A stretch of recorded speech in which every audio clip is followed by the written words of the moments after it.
చెప్పారు. ఈ రహదారి పెద్ద ఎత్తున ట్రాఫిక్ పెద్ద ఎత్తున ఉంటుంది.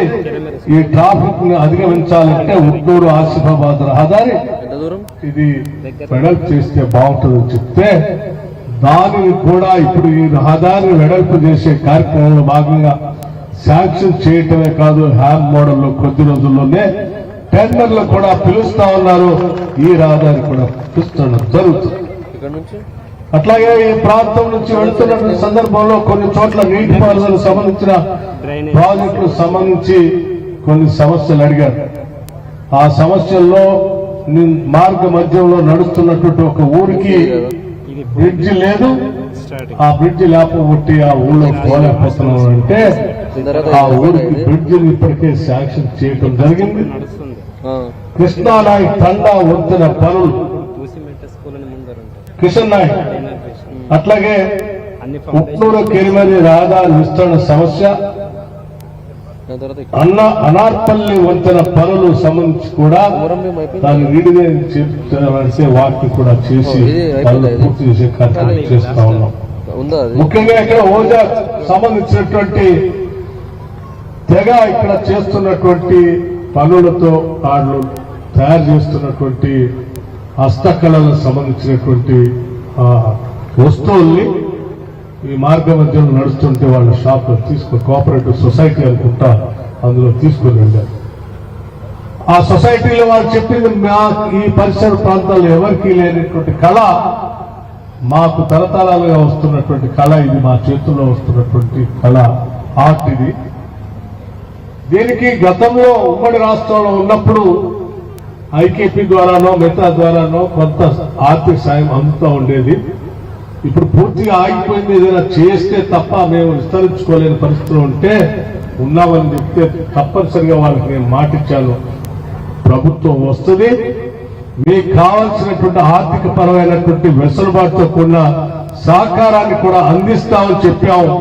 అలాగే ఈరోజు రాష్ట్ర ప్రభుత్వం నిర్ణయం తీసుకుంది, మీరు చేస్తున్నటువంటి చేతి పనిముట్లు మార్కెటింగ్ చేసుకోవడానికి కావలసిన వ్యవస్థను ఏర్పాటు చేయడమే కాకుండా భవిష్యత్తులో మీరు చేస్తున్నటువంటి ఈ పనులకి ఆ సెల్ఫ్ ఎంప్లాయ్మెంట్ స్కీమ్ కింద మీకు రుణాలు కూడా ఇచ్చే కార్యక్రమాన్ని కూడా ఈ ప్రభుత్వం నిర్ణయం చేసిందని కూడా మీ అందరికీ చెప్తా ఉన్నారు.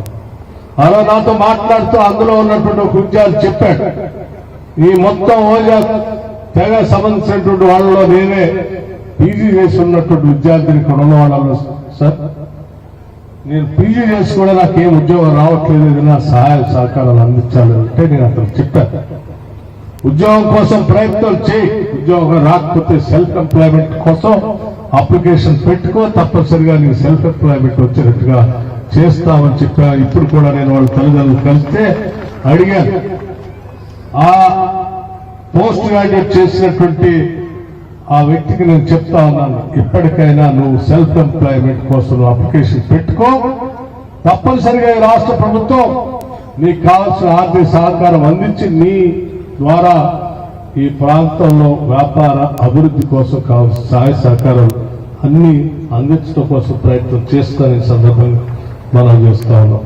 మహిళలంతా మా ఎదురు కూర్చున్నారు, తల్లులంతా కూడా ఇందులో మా చీరలు కట్టుకొని మహాలక్ష్మిలాగా వచ్చి కూర్చొని ఉన్నారు. వాళ్ళందరికీ నేను ఆ రోజు కూడా ఈ ప్రాంతంలో నడుస్తా ఉంటే వాళ్ళంతా చెప్పారు, మాకు ఆర్థికంగా చాలా సమస్యలు ఉన్నాయి, నిలదొక్కుకోవడానికి పరిస్థితులు అనుకూలించట్లేదంటే తిరిగి ఇందులో ప్రభుత్వం వస్తుంది, మీ అందరికీ వడ్డీ లేని రుణాలు ఇస్తాము, ఇందిరా క్రాంతి పథకం, ఇందిరా మహిళా శక్తి పేరు మీద వడ్డీ లేని రుణాలు ఇస్తాం, ద్వారా మీరు వ్యాపారం చేసుకోవచ్చు అని చెప్పినట్టుగా ఈరోజు రాష్ట్ర ప్రభుత్వం అధికారంలోకి వచ్చిన తర్వాత 20,000 కోట్ల రూపాయలు వడ్డీ లేని రుణాల్ని ఈ రాష్ట్రంలో ఉన్నటువంటి మహిళలకి ఈరోజు ఇప్పటికే మనం ఇచ్చాం. 26,000 కోట్లకు సంబంధించి గత 4-5 రోజుల క్రితం గతంలో 21,000 కోట్లకు సంబంధించి ఆ కట్టే వడ్డీ రుణాలు చెక్కులు పంపిణీ చేశాం.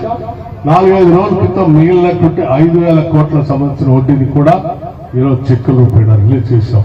అంతిమంగా 26,000 కోట్ల రూపాయలు ఇప్పటికే రాష్ట్రంలో ఉన్న మహిళా డ్వాక్రా సంఘాలకు వడ్డీ లేని రుణాలు ఇచ్చాం. ఈ 26,000 కోట్ల రూపాయలు ఈ రాష్ట్రంలో ఉన్నటువంటి మహిళలు వాళ్ళకు కావాల్సిన వ్యాపారాలకని కానీ వాళ్ళ అవసరాలకు కానీ పెట్టుబడిగా పెట్టి దాంట్లో వ్యాపారం చేస్తూ ఆర్థికంగా నిలదొక్కుంటూ భవిష్యత్తులో వాళ్ళు కోటీశ్వరులు కావాలనే ఆలోచన ఈ రాష్ట్ర ప్రభుత్వం కలగలుగుతుంది. తప్పనిసరిగా 5 సంవత్సరాల్లో మేము సంవత్సరానికి 20,000 కోట్ల రూపాయలు ఏ రకంగా అయితే వడ్డీ లేని రుణాలు ఇస్తామని చెప్పామో 5 సంవత్సరాల్లో 1,00,000 కోట్ల రూపాయల మహిళలకి వడ్డీ లేని రుణాలు ఇస్తాం, మీతో వ్యాపారం చేపిస్తాం. దాంట్లో భాగంగానే ఈరోజు బస్సుల్లో ఉచితంగా తిరగడానికి ప్రయాణం చేయడానికి ఫ్రీ బస్సు టికెట్ మీరు తీసుకోవాల్సిన టికెట్ సంబంధించిన డబ్బుని మేమే ఆర్టీసీ కడతాం. కేవలం మీరు ఆర్టీసీలో ప్రయాణం చేయటే కాదు, అటువంటి ఆర్టీసీ సంస్థకి బస్సులు మీరే కొని ఆ బస్సుల్ని ఆర్టీసీ పెట్టి బస్సు యజమానులుగా కూడా ఈ రాష్ట్రంలో ఉన్న మహిళల్ని మార్చాలని ఆలోచిస్తే వాళ్ళ మహిళా సంఘాలకు బస్సు రుణాలు ఇచ్చాం. రుణాల సమస్యలు లింకేజ్ ఏర్పాటు చేశాం.